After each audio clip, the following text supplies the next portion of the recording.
रामायण से लिए गए अनमोल विचार जो आपके जीवन के बदलने वाले गुणों को बढ़ावा देंगे और न सिर्फ आपके व्यक्तित्व का विकास करेंगे वरन आने वाली पीढ़ी के लिए भी आदर्शवादी नींव तैयार करेंगे।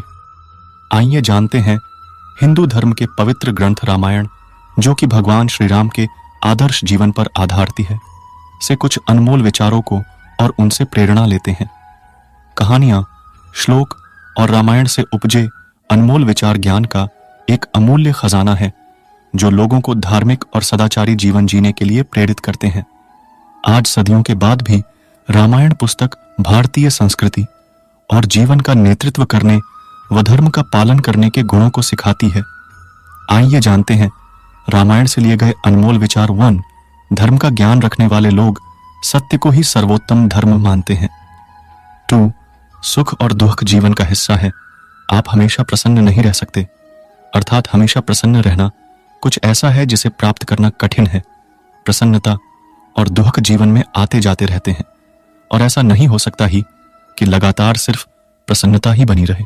3। श्री राम जो कहते हैं वो करते हैं, अर्थात श्री राम अपने वचन के पक्के अटल वचन हैं।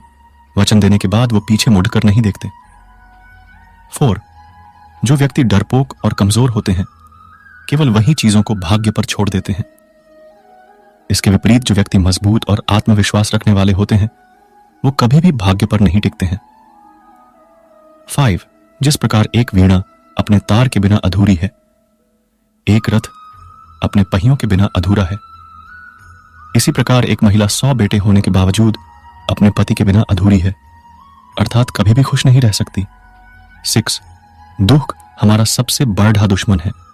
एक दुख साहस को नष्ट कर देता है, दुख शिक्षा को नष्ट कर देता है, दुहक हर चीज को नष्ट कर देता है। दुहक से बड़ा कोई दुश्मन नहीं। 7। श्री राम एक आज्ञाकारी पुत्र थे। वे भरत से कहते हैं, चंद्रमा प्रकाश देना छोड़ सकता है, हिमालय बर्फ से बेफिक्र हो सकता है, सागर अपने तटों को बदल सकता है, लेकिन मैं अपने पिता द्वारा दिए गए वादे का कभी उल्लंघन नहीं करूंगा। 10। एक बुद्धिमान व्यक्ति को त्रासदी या दुर्भाग्य का पूर्वाभास करना चाहिए और हमले से पहले इस तरह की त्रासदी या दुर्भाग्य को रोकने या दूर करने के लिए कार्रवाई करनी चाहिए। इस प्रकार केवल वही सुरक्षित और अच्छे जीवन का आनंद ले सकता है। रामायण के अनमोल विचार 11। उत्साह सबसे बड़ी ताकत होती है। उत्साह से बड़ी कोई ताकत नहीं है। ऐसा कुछ भी नहीं है जो उत्साही लोगों के लिए इस दुनिया में प्राप्त योग्य नहीं है। 12। चाहे दुख में हो या सुख में, एक दोस्त हमेशा एक दोस्त का सहारा होता है। 13। एक बड़ा भाई और शिक्षक जो ज्ञान देते हैं वो धर्म के मार्ग पर चलते हुए एक के पिता के रूप में माने जाते हैं। 14। वो व्यक्ति जो दूसरे को आशा देता है, पैसे या अन्य भौतिक चीजों की मदद करने का विश्वास दिलाता है, या उस व्यक्ति की मदद करता है जिसने अतीत में उस व्यक्ति की मदद की थी। सामने वाले व्यक्ति को उम्मीद होने के बाद अगर वह व्यक्ति अपना वादा नहीं निभाकर निराश करता है तो वह इस दुनिया में सबसे बुरे व्यक्ति हैं। 15। समझदार पुरुष कहते हैं कि जीत की जड़ विद्वान और बुद्धिमान लोगों के साथ परामर्श और चर्चा है। 16। बादलों की गड़गड़ाहट जिसने अपना सारा पानी खर्च कर दिया है वह किसी भी बारिश का उत्पादन नहीं करता है, लेकिन वास्तव में बहादुर व्यर्थ में गर्जना नहीं करते हैं, वे कार्रवाई में भी अपनी वीरता दिखाते हैं। 17। धर्म को जानने वाले कहते हैं कि सत्य ही सर्वोच्च धर्म है। 18। गलती करना मानव का स्वभाव है, ऐसा कोई भी नहीं है जिसने कभी कोई गलती ना की हो। 19। उदास, निराश या हतोत्साहित ना होना हर तरह की समृद्धि और खुशी का आधार है। 20। दूसरों का धन चुराना, किसी दूसरे की पत्नी को लालच देना और मित्रों की ईमानदारी और चरित्र पर संदेह करना, ये तीनों विनाश का कारण बनते हैं। 21। यदि उत्साह का साथ न छोड़ा जाए तो इस दुनिया में कुछ भी दुर्लभ नहीं है। 22। जो लोग हमेशा सच्चाई का पालन करते हैं वे झूठे वादे नहीं करते। एक वादे को निभाना निश्चित रूप से एक की महानता का प्रतीक है। 23। गुणवान महिलाओं के आंसू व्यर्थ में जमीन पर नहीं गिरते हैं, इसका मतलब है कि यह उन लोगों को नष्ट कर देंगे जिन्होंने उन्हें इस तरह की पीड़ा दी थी जिससे आंसू बहाए जा रहे थे। 24 रावण को भगवान राम ने नहीं मारा था, बल्कि उसके अहंकार, अनैतिकता और अधर्म ने नष्ट किया था। 25 जो व्यक्ति क्रोध में है वह इसमें अंतर नहीं कर सकता कि क्या बोला जा सकता है और क्या बोलने के योग्य नहीं है। ऐसा कोई अपराध नहीं है जो क्रोधित व्यक्ति नहीं कर सकता।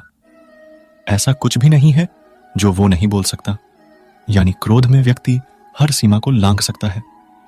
26 जैसे कमल के पत्तों पर पीढ़ी पानी की बूंदें पत्तों से नहीं चिपकती, उसी प्रकार चरित्रहीन व्यक्तियों से होने वाली मित्रता होती है। 27 काम, क्रोध और लोभ, ये 3 सर्वशक्तिमान बुराइयां हैं।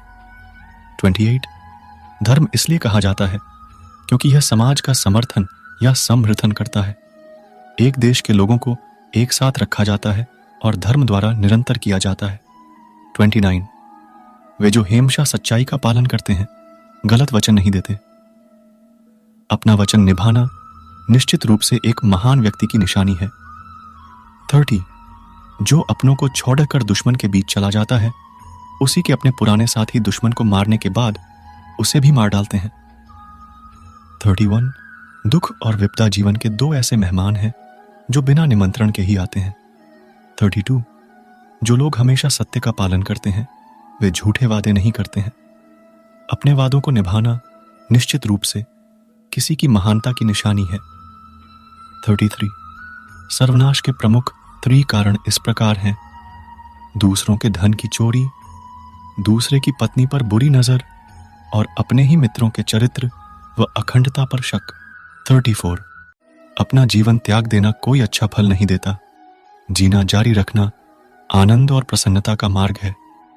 35 पूरी दुनिया में पत्नियां और रिश्तेदार हो सकते हैं, लेकिन हर जगह लक्ष्मण जैसा भाई नहीं हो सकता।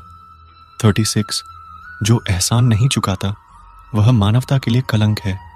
37 क्रोध वह दुश्मन है जो किसी की जान लेता है। दोस्त के चेहरे से गुस्सा दुश्मन है। क्रोध बहुत तेज तलवार की तरह है। क्रोध सब कुछ नष्ट कर देता है। 38 माँ और मातृभूमि स्वर्ग से भी महान है। 39 बच्चों के लिए उस कर्ज को चुकाना मुश्किल है जो उनके माता पिता ने उन्हें बेरीढ़ा करने के लिए किया है। 40 गलती करना मानव का स्वभाव है। ऐसा कोई भी नहीं है जिसने कभी कोई गलती ना की हो। 41 दूसरों का धन चुराना, किसी दूसरे की पत्नी का लालच करना और मित्रों की सत्यनिष्ठा और चरित्र पर संदेह करना, ये तीनों ही व्यक्ति के विनाश की ओर ले जाते हैं। 42 जो कार्य होना निश्चित है उसे छोड़कर जो व्यक्ति उस कार्य के पीछे भागे, जो कार्य अनिश्चित है तो वह व्यक्ति उसके हाथ में आया कार्य भी खो देता है। 43 क्रोध वह शत्रु है जो किसी की जान ले लेता है। क्रोध बहुत तेज तलवार की तरह है। क्रोध सब कुछ नष्ट कर देता है। 44 शुभ कार्यों को यथाशीघ्र करना चाहिए और जितना हो सके अशुभ से बचना चाहिए। दोस्तों, आज की यह कहानी आपको कैसी लगी और आपको इस कहानी से क्या सीखने को मिला, ये हमें नीचे कमेंट बॉक्स में कमेंट करके जरूर बताइए। साथ ही अगर आपको श्री कृष्ण की यह कहानी पसंद आई होंगी तो हमारे इस चैनल को सब्सक्राइब करें। साथ ही इस कहानी को अपने दोस्तों के साथ अवश्य शेयर कीजिएगा। धन्यवाद।